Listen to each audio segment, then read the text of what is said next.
안녕하십니까.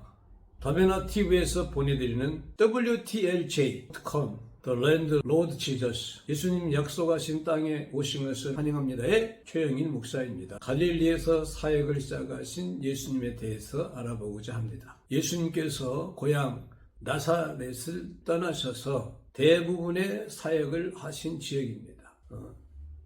예수님 갈릴리에서 사역을 시작하신 것은 이사야서 9장 1절에서 2절 말씀을 이루시기 위하여 그곳에서 사역을 하셨던 것입니다. 스불론 땅과 납달리 땅, 요단 저편 해변, 이방 갈릴리여 흑암의 땅에 빛이 비춰도다 하신 말씀이 이루어지게 된 것입니다. 당시 갈릴리는 이방의 침략이 심해서 인종과 종교가 혼합된 곳이었습니다. 그래서 유대인들은 갈릴리를 이방이라고 불렀던 것입니다. 2000년 전에 오신 예수님의 사역은 멸시받았던 갈릴리에서 사역이 시작되었습니다.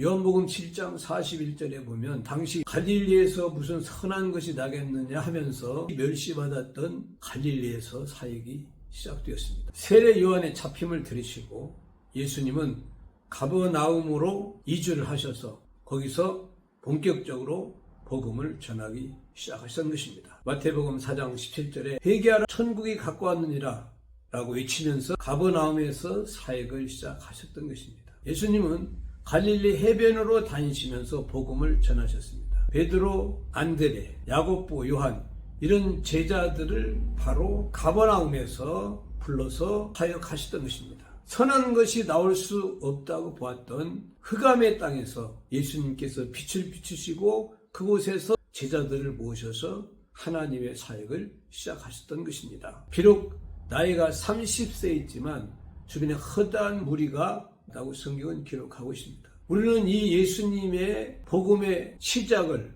모르는 사람은 없을 것입니다. 그러나 예수님께서 시작했던 사역이 예수님 다시 오실 때도 이와 같은 일이 있을 수 있다고 볼 때 예수님의 사역은 우리에게 깨달음을 주고 준비시킬 수 있는 기회를 주신다고 볼 수가 있겠습니다. 예수님의 사역이 당시에 유대인들이 외면했던 지역에서 시작되었듯이 오늘날 예수님 다시 오실 때도 신앙인들이 외면하는 그곳에서 예수님의 사역이 있을 수 있다고 볼 수도 있지 않을까요? 그렇다면 신앙인들이 예수님이 2000년 전에 오셨을 때처럼 예수님을 알아보지 못하고 오히려 핍박하고 대적할 수 있다는 사실이 오늘 이 말씀을 통해서 우리에게 교훈을 주고 있는 것입니다.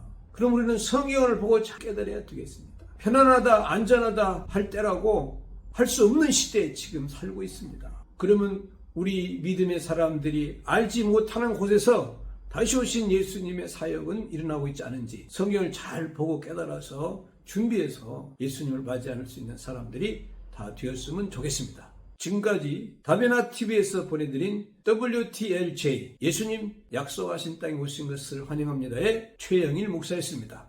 감사합니다.